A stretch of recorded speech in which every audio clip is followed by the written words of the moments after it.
मेरा सपना, मेरा बचपन का सपना था। तो मुझे बचपन से ये था कि मैं अपनी कंट्री को इंटरनेशनली रिप्रेजेंट करूं। तो मैं जब लंदन से इंडिया आई तो मुझे अपॉर्चुनिटी मिली कि मैं मिसेस यूनिवर्स के थ्रू अपनी कंट्री को रिप्रेजेंट करूं। तो मैं वहाँ पर गई, उसके लिए मुझे बहुत हार्ड वर्क करना पड़ा और उसकी हम 4th मंथ से उसकी ट्रेनिंग कर रहे थे। तो उसके लिए दिन रात मेहनत करनी पड़ती थी। ये नहीं कि आपने कोई भी सपना देखा और आप गए और आपका सपना पूरा हो गया। बट आपको किसी भी चीज़ को करने की चाह होती है तो कहते हैं कि आपको उस चीज़ को पाने के लिए कोई रोक नहीं सकता। तो मैं सोफिया बुल्गारिया में अभी मिसेस यूनिवर्स को रिप्रेजेंट किया और मुझे वहाँ पे टॉप 6 मिला। मुझे मोटिवेट ये करती थी कि अपने सपनों को पूरा करने के लिए आपकी कोई एज नहीं होती है। अगर आप किसी भी चीज़ को पूरा करना चाहते हैं, अपने आप पे भरोसा रखना चाहिए और अपनी फैमिली का साथ हो तो आप अपने सपनों को पूरा करने से आपको कोई भी रोक नहीं सकता। हर चीज़ आपको बहुत आसानी से मिल जाती है, लेकिन ये नहीं कह सकते कि आपको हार्ड वर्क और आपको बहुत मेहनत करनी पड़ती है। मैंने इन्फ्लुएंसर ऑफ द ईयर का अवार्ड जीता था। उसके बाद मुझे बियॉन्ड डिजिटल रीच का मिला। फिर मैंने मिसेस यूनिवर्स इंडो एशिया जीता और अभी मुझे मिसेस यूनिवर्स टॉप 6 का मिला और मिसेस सक्सेसफुल का भी मिला मुझे वहाँ पे। मेरी ये opportunity Mrs influencer of the year से ही स्टार्ट हो गई थी। फिर मुझे बहुत सारे शूट्स, मूवीज़ और ये सारी चीज़ों के बहुत सारे कि मेरे को ये था कि नहीं, मुझे अभी मूवीज़ में नहीं जाना है, मुझे और भी तरीके से रिप्रेजेंट करना है। तो मैं अभी अपने आप को रोक नहीं पा रही हूँ कि मुझे किस में जाना है, क्या करना है। अभी जैसे मुझे जज के लिए अभी आते हैं कि कोई भी पैजन शो या फैशन शो होता है, तो मैं अभी उसके लिए जा रही हूँ। अभी यहाँ से जाने के बाद मैं वहीं पे जाऊँगी। तो ये सारी अपॉर्चुनिटी, और अपॉर्चुनिटी का आप ये नहीं कह सकते कि एक के बाद आपको क्या अपॉर्चुनिटी मिलती है। बट मैं फ़ैशन इंडस्ट्री में ही कंटिन्यू रखना चाहती हूँ। मेरी फैमिली की वजह से मैं यहाँ पर बैठी हूँ। तो कहते हैं कि शादी के बाद आपकी लाइफ और भी आसान हो जाती है अगर आपकी फैमिली, आपके इन-लॉज़ आपको सपोर्ट करते हैं, तो वो चीज़ आपके लिए बहुत ही आसान हो जाती है। ये जर्नी बहुत ही ब्यूटीफुल थी। जब हम एक प्लेटफॉर्म पे पूरे कंट्री के लोगों के साथ एक साथ मिलते हैं तो ऑब्वियसली हमें बहुत कुछ सीखने को मिलता है। जब हमें लगता है कि नहीं, हमारी कंट्री, जब हम बाकी कंट्री को देखते हैं कि वो कंट्री क्यों इतनी आगे है, तो मुझे लगता है हमारी कंट्री में भी वो सारी क्वालिटीज़ है कि हम भी टॉप पर पहुंच सकते हैं। तो वो चीज़ें जब आप पूरी कंट्री के साथ एक साथ मिलते हैं, जब आप कभी उनसे मिले ही नहीं या उनसे मतलब आपको उनकी क्वालिटीज़ पता ही नहीं चली, तो आप एक प्लेटफॉर्म पे मिलके आपको भी लगता है कि नहीं, हम भी ये चीज़ें कर सकते हैं, हम भी टॉप पर आ सकते हैं। तो ये चीज़ मैंने सीखी। तो definitely thank you for the question.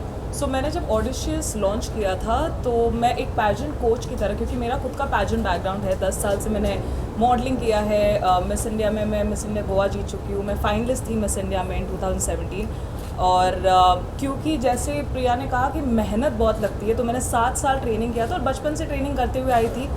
So मैंने रियलाइज़ किया कि इतने लोगों से जब आप सीखते हो तो आगे वो इम्पॉर्टेंट है कि आप अपने एक्सपीरियंस शेयर करो। And that's when audacious academy शुरू हुआ था, जहाँ पर मैं प्रिया से भी मिली क्योंकि मैं इनकी मेंटोर थी। एंड मैंने बहुत सारे मिसेस कंटेस्टेंट्स को ज़्यादा ट्रेन किया था। तब मैंने देखा कि मिसेस के जो कैटेगरी होती है, क्योंकि हमने देखा है मिस इंडियाज़ बहुत, मिस कैटेगरी बहुत आगे जा रही है, बट मिसेस कैटेगरी के लिए क्या, बिकॉज इनकी जो कैटेगरी है ये बहुत स्ट्रगल्स के साथ भी आती है, क्योंकि आपके पास आपका फैमिली है जिनको आपको संभालना है। आप एक वर्किंग वुमन हो जहाँ पर आप घर और आप बाहर का काम भी संभाल रहे हो, प्लस बच्चे भी संभाल रहे हो, बट आपकी जो ड्रीम है, ख्वाहिशें है, वो आप कहीं ना कहीं दबा कर उसे रखते हो। तो हेंस मुझे एक एंटरटेनमेंट कंपनी भी शुरू करना था, जहाँ पर मैंने डिसाइड किया कि पैजेंट जो मिसेस की कैटेगरी है उनके लिए आगे ये इंडस्ट्री में आगे कहीं ना कहीं to give them more opportunities. And that's when audacious entertainment came इन।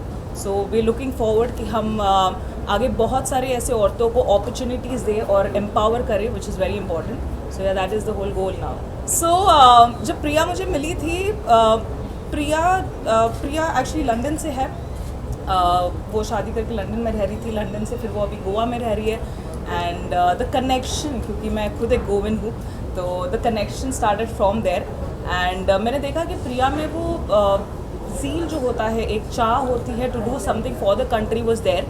तो तब मैंने बोला कि let's try working together. And जैसे मैंने कहा कि ऑडिशियस एंटरटेनमेंट एक टैलेंट हाउस की तरफ चल रहा है, तो मैंने प्रिया को बोला लेट्स डू दिस। अभी हम बहुत सारे प्रोजेक्ट्स पे बात कर रहे हैं, अभी नहीं बता सकते हैं क्योंकि हमने अभी शुरू किया है, बट डेफिनेटली अगले प्रेस कॉन्फ्रेंस में हम शायद ये डिस्कस करें एंड आपको तभी पता चलेगा कि हम किस चीज़ पे काम करें. But definitely there is a very good project because like Priya said कि ये फ्यूचर में कुछ भी हो सकता है. एंड ये सोशल मीडिया पे इनका रीच भी बहुत अच्छा है. More than 1 million people follow her on social media. तो let's see as a women and a Mrs category कि हम इसको आगे कैसे बढ़ाएंगे and there is definitely something coming up. मतलब आप जब सोशल मीडिया पे होते हैं, डजेंट मैटर कि आप मॉडल हैं या पेजेंट इंडस्ट्री से आए, तो आपको लोग एक टाइटल देते हैं इन्फ्लुएंसर का, कंटेंट क्रिएटर का. तो मैं बहुत सारी चीज़ें एक साथ कर रही हूँ, बहुत सारी पॉजिटिव भी है. अभी मेरा मिसेस यूनिवर्स फिनिश हुआ है, तो अभी आगे नहीं कह सकते कि अभी क्या क्या प्रोजेक्ट करने हैं, बट हाँ बहुत सारे लाइनअप पे हैं. देन अभी क्या करना है वो आपके सामने फिर हमारा कॉन्फ्रेंस होगा तो हम उस पर बात कर सकते हैं. अभी तो फ्यूचर में क्या होगा, एनीथिंग हैपन. हम अभी फ्यूचर की बातें, मतलब फ्यूचर में क्या होने वाला है, अभी बहुत सारी चीज़ें लाइनअप है और अभी कुछ चीज़ें डिसाइड नहीं हुई है, तो मैं अभी बता नहीं सकती कि अभी क्या होने वाला है फ्यूचर में. But anything can happen. मैं आपसे फॉलोअर्स और सारी मिसेस को यही कहना चाहूँगी कि मैं आपके वजह से मैं यहाँ पर बैठी हूँ और मैं आपको ऐसे ही इंटरटेन करती रहूँगी और ऐसे ही मोटिवेट करती रहूँगी कि हम शादी या शादी के बाद से ऐसा कोई भी फ़र्क नहीं पड़ता कि हम अपने सपने नहीं देख सकते और उनको पूरा नहीं कर सकते. We also have a right कि मतलब इवन आप फैमिली, आप जब शादी के बाद मुझे लगता है मैं और भी स्ट्रांग हो गई. जब आपकी फैमिली, आपकी इन लॉज, आपका खुद का बच्चा आपको सपोर्ट करता है, तो मुझे लगता है कि आप उस लेवल पे पहुंचते हो कि जहाँ पे आप शादी से पहले नहीं सोच सकते. तो मुझे लगता है कि मैं उन लोगों को ऐसे ही मोटिवेट करती रहूँगी कि हमें भी करना चाहिए.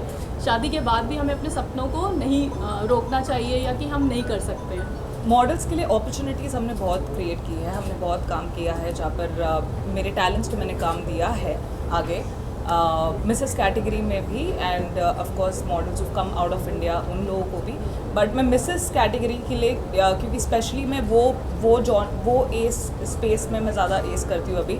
सो मैं एक ही चीज़ कहना चाहती हूँ कि मुझे पता है बहुत सारे आपके प्रेशर होते हैं, आप में बहुत इतनी रिस्पॉन्सिबिलिटीज़ होती है. बट अगर आप में चाह है और आपने वो ड्रीम किया है कि आपको करना है, तो लाइफ में एक चांस दीजिए खुद को एक मिसेस कैटेगरी पैजेंट में जाकर, क्योंकि लाइफ में आपको रिग्रेट नहीं करना है कि काश मैं कर पाती. तो वो काश नहीं कहना है. इनफैक्ट आगे बढ़ के आपको किसी और के लिए, जैसे प्रिया किसी और के लिए आज एक मोटिवेशन हो सकती है, एक आवाज़ हो सकती है.